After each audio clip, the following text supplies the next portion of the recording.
¿Qué tal? ¿Cómo están amigos y amigas de esta comunidad? Como siempre un gusto, como siempre un placer que nos acompañen para hablar de lo que es el tema en este momento, todo lo que ha rodeado a esta Copa del Mundo a nivel nacional, a nivel internacional, todo lo que se ha dicho, se ha mencionado, Estados Unidos como país anfitrión, las protestas en México, el papel de la ultraderecha en México, por supuesto, tratando de instrumentalizar todo este escenario. Mi querido Daniel Marmolejo, como siempre es un gusto saludarte en esta ventana. Yo sé que como yo eres futbolero, así que además de la política, el deporte y el fútbol como arma política en muchas ocasiones. ¿Cómo estás, querido amigo? Pues contento, Jesús, de saludarte este día que dio inicio la confrontación futbolística esperada a nivel mundial que sucede cada 4 años, donde México se impuso a Sudáfrica sin mayores exigencias por 2 goles a cero. Muy contento de estar aquí. Oye, querido, pues comenzaría por ahí. A ver, el fútbol como un arma política, un distractor político, alcanza el fútbol para lavarle la cara a Trump. ¿Cómo defines lo que pasa también en México? ¿Qué lectura le vas dando a todo lo que se mueve alrededor precisamente del fútbol, oye? Como todos sabemos, Jesús, el fútbol es un juego colectivo. Es un juego cooperativo que viene a sustituir en gran medida las luchas y las pugnas que se dieron en épocas pasadas, incluyendo el juego de pelota en México, mediante algo que supondríamos no le va a causar la muerte a nadie, pero le ha causado la muerte a muchos, incluyendo jugadores y aficionados. Por las mismas características que ha significado el juego y porque también otros intereses han permeado dentro del escenario del fútbol. Por lo tanto, es representación de naciones que evidentemente se han dividido por regiones, por continentes en el mundo y que han constituido federaciones. Estas federaciones nacionales tienen gran peso dentro de la política y dentro de los negocios que se realizan en algunos países. Sus federaciones pueden ser más o menos importantes, pero forman parte de confederaciones. Al menos federaciones hay 211 en el mundo y confederaciones hay 6 confederaciones que aglutinan a estas federaciones a nivel continental. Y después de ellas, como supraordenamiento, se encuentra la FIFA, la Federación Internacional de Fútbol Asociación, que tiene también un historial tanto desde el punto de vista criminal, como también de las relaciones que como representantes los hombres de pantalones largos tienen con las naciones y con sus gobernantes. Por eso, cuando nosotros hacemos una evaluación, tendríamos que comenzar también por la relación histórica que la FIFA ha tenido con gobiernos que han sido gobiernos autoritarios, como el de Benito Mussolini en la Copa del Mundo de 1939, donde trata de imponer a través de 34, ¿no, creo? 34, sí, la imagen, la figura del fascismo. Por supuesto que a él le convenía como un medio de propaganda. Y gracias por la corrección. Y también recordar que en la Copa de Argentina en 1978, la Junta Militar representada por Videla, pues también utilizó a la Copa del Mundo como un distractor político dentro del ámbito de lo local, que era una terrible represión con estos gobiernos militares de facto, resultados de las operaciones Cóndor, y donde pues se estrenaba prácticamente Joao Havelange en su relación con la Junta Militar en el 78, que por cierto Argentina fue quien levantó la Copa del Mundo. El primero fue Jules Rimet, el segundo fue Joao Havelange, y ahora Giovanni Infantino pues está relacionado con Trump, además de que la FIFA trae una serie de conflictos de años recientes respecto a corrupción, negocios, transmisiones y obviamente dentro de todo ello un mal manejo que fue investigado por el propio Estados Unidos cuando se le da la sede del Mundial a Qatar, la anterior, y que el FBI realizó investigaciones sobre una serie de delitos como puede ser el lavado de dinero y una cantidad muy importante de cerca de 200 millones de dólares que habrán obtenido como beneficios dentro de esquemas de corrupción. La FIFA juega un papel fundamental porque de esas 211 naciones que se integran en federaciones, confederaciones y en la FIFA, el peso que tiene es muy poderoso y nosotros podemos hacer nada más una comparación con Naciones Unidas, que son 193 naciones las que conforman. Entonces, integrar tantas naciones y llevarlas a partidos después de muchos juegos para obtener el pase al Mundial de Fútbol siempre llena el escenario de controversias.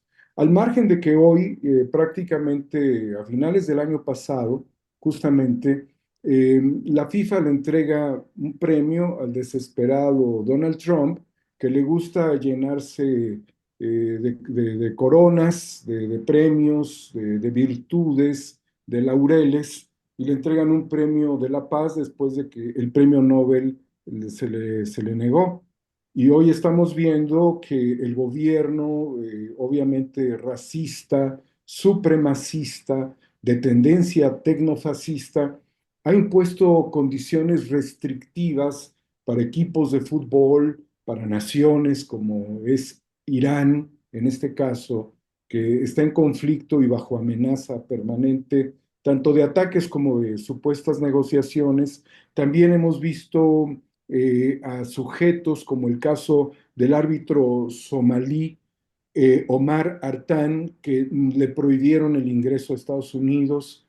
Esta actitud despótica y humillante contra la selección de Senegal y contra Uzbekistán, a quienes los condicionaron en las revisiones migratorias, insisto, de forma humillante, o igual a Ayman Hussein, quien es la figura más relevante de Irak, que estuvo detenido cerca de 7 horas en interrogatorios dentro de Estados Unidos.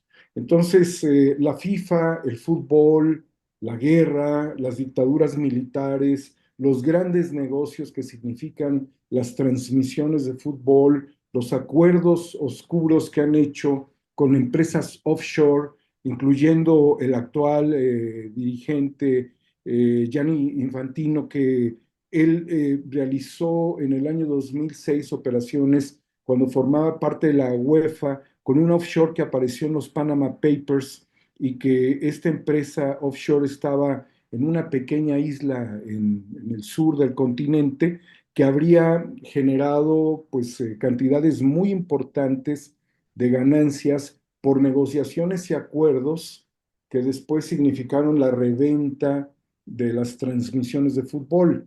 Recientemente estuve yo en una final de fútbol mexicano a nivel de campo. Yo iba con la lógica de que podía ser una grabación de muy alta calidad y al final fui restringido solamente a fotografía. Y esto dentro de la Liga MX, la Liga Mexicana, y los camarógrafos que llevaban sus equipos para registrar y poder subir pequeños segmentos del partido fueron impedidos totalmente. Esto significó restricciones por derechos de transmisión.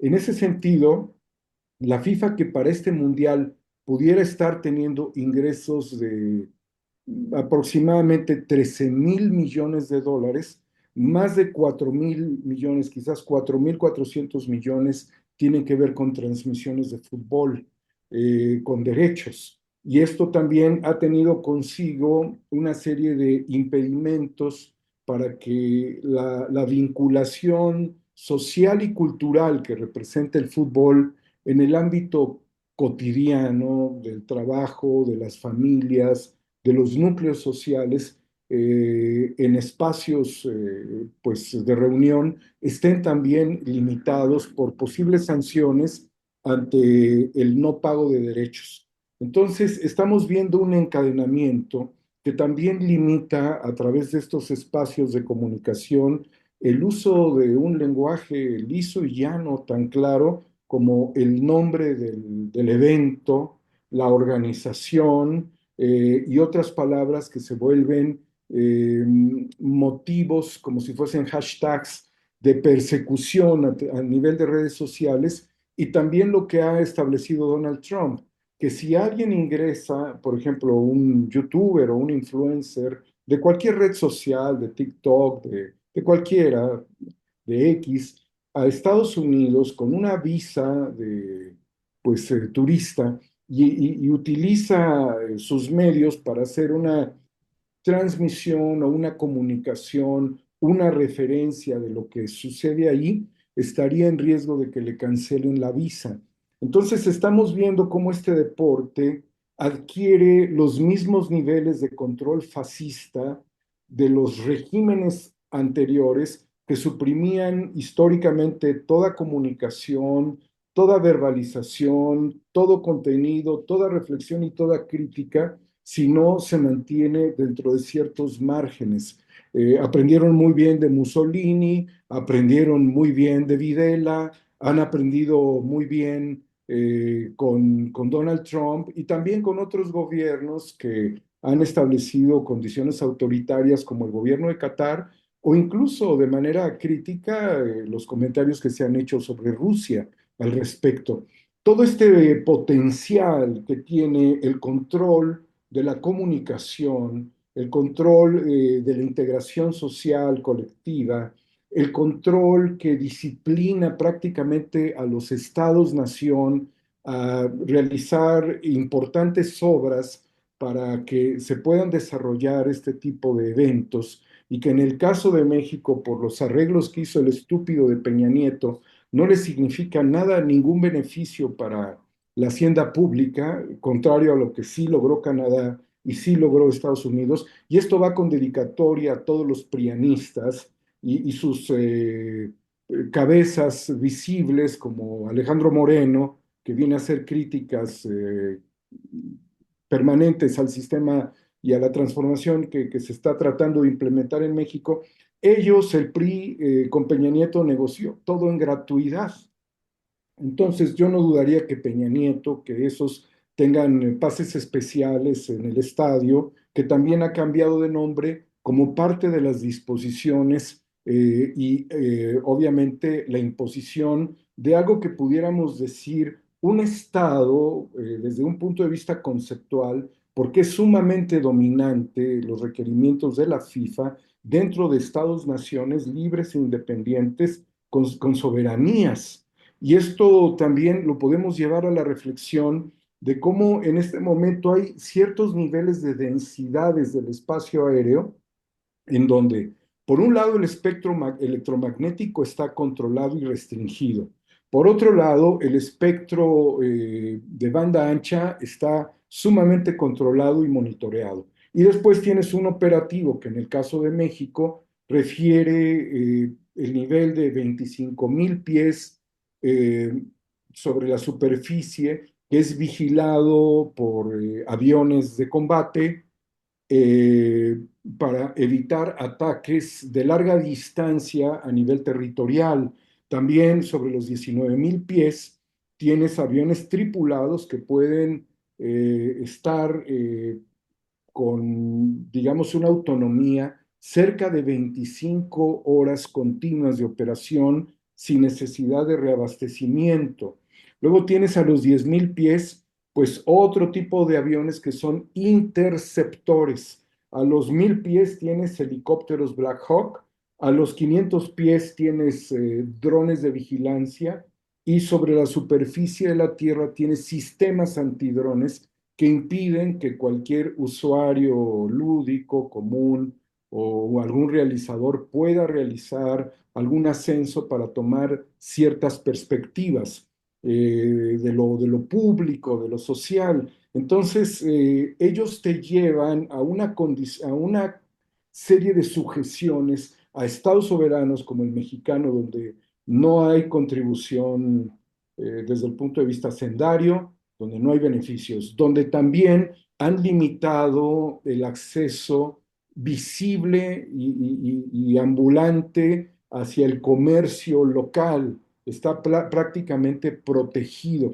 Ahí tenemos el caso del señor del negocio Los Siete Pozoles, que se hizo muy famoso en Guadalajara, y de los comerciantes en torno al Estadio Azteca, que están impedidos de realizar cualquier operación comercial. Entonces, estos bloqueos terrestres, los bloqueos aéreos, los bloqueos de los espacios de frecuencias, y además, la obligatoriedad que tiene el Estado mexicano de brindar seguridad terrestre, seguridad armada, el ejército, la Guardia Nacional, las policías estatales, las policías municipales, pues prácticamente es una suplantación de las condiciones y de las características del Estado-nación que no habíamos visto siquiera en otros momentos, lo que te habla definitivamente de niveles excepcionales de seguridad, de control físico territorial y además de supresión de todo contenido verbal simbólico. Estamos en un oscurantismo futbolero y como yo insisto, solamente en los regímenes que eran los regímenes autoritarios, desde el fascismo, desde las dictaduras militares hasta el tecnofascismo, son condiciones que se implantan de manera rigurosa y que no le dan opción. Por eso, entre paréntesis, quiero señalar tres personajes públicos en este momento que se expresan de una determinada manera respecto a esto. Quien da todas las facilidades para lo anterior es el Estado mexicano y son los gobiernos estatales. ¿Qué pasa en el caso de la presidenta de México? Dijo, los boletos no se pueden comprar porque también ese es el otro factor, la imposición de condiciones económicas que limitan el acceso a las personas. Decía, hay un meme por allí, ¿no? Que decía, pagué 600 pesos por ver a Maradona y 70,000 por ver a Memo Vázquez. Entonces, a Memo Ochoa, perdón, a Memo Ochoa. Entonces, todo esto que es diametralmente opuesto al ámbito de lo popular, mantiene una condición.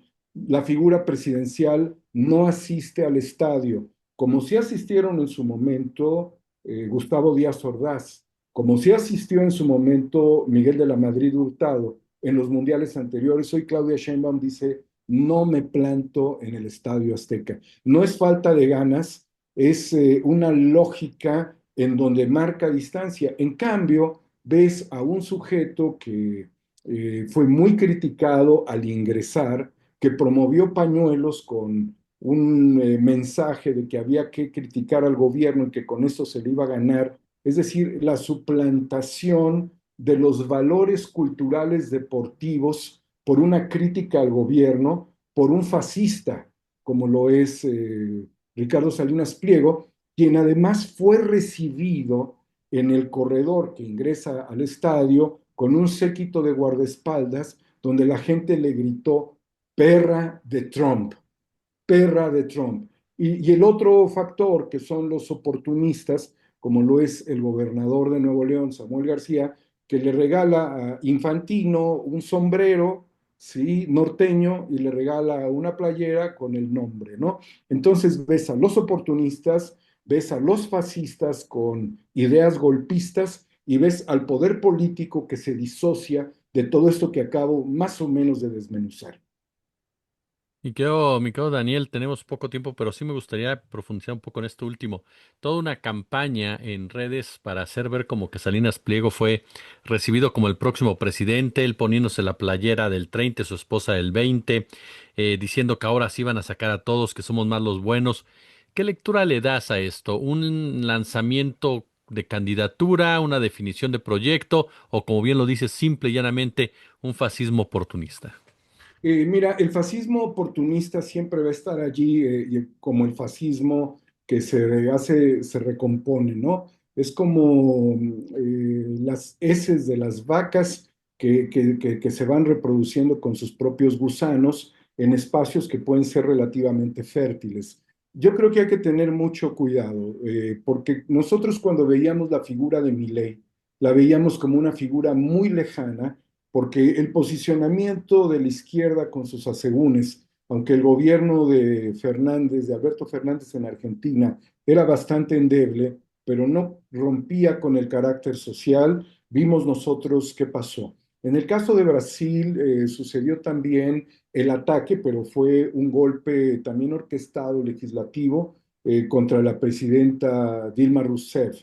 En el caso de México, la verbalización del odio por parte de la perra de Trump, la verbalización del odio, le respondo en la misma lógica, la verbalización del odio es la réplica de Trump de Milley, ¿sí? Y nosotros debemos de estar muy preocupados porque también la izquierda se encontraba, también con sus asegúnes, en Chile. Y hoy más de 120 reformas que se habían dado de beneficio social han desaparecido bajo una lógica que también en Colombia la quieren llevar a la dolarización y a la fractura de los proyectos sociales. No tiene, yo conozco en otros ámbitos, por mera casualidad, a Ricardo Salinas.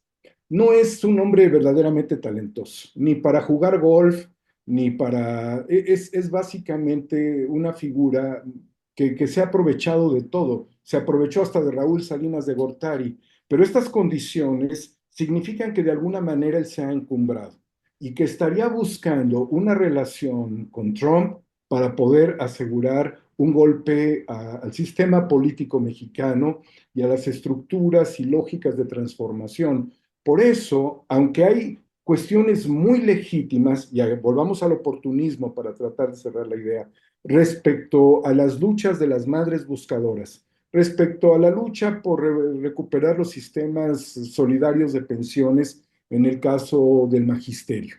Y otras más, hasta diría de las sexoservidoras de Tlalpan, de Calzada de Tlalpan, aunque muchas de estas cuestiones puedan tener legitimidad, el componente fascista del oportunismo en este momento puede estar apalancando financiamientos y puede estar tratando de llevar a una retórica de oposición al sistema, a pesar de que se han abierto los canales de comunicación, que no Sí. sucedió en 1968, ni en el 71, ni en el 85, ni en el 80, ni nunca, ¿sí?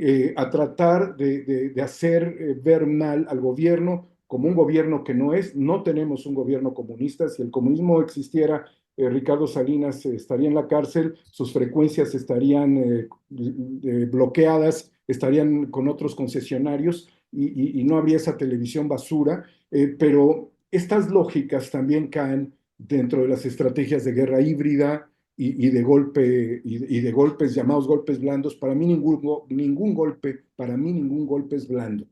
Por eso hay que tener cuidado. Mi querido Daniel Marmolejo, siempre es muy ilustrativo escucharte, aprender de ti, querido amigo. Gracias por estos minutos para la comunidad. Gracias a ti, que le vaya bien a México en el fútbol, que como muchos lo han dicho, es lo más importante de lo menos importante. Hasta pronto, Jesús.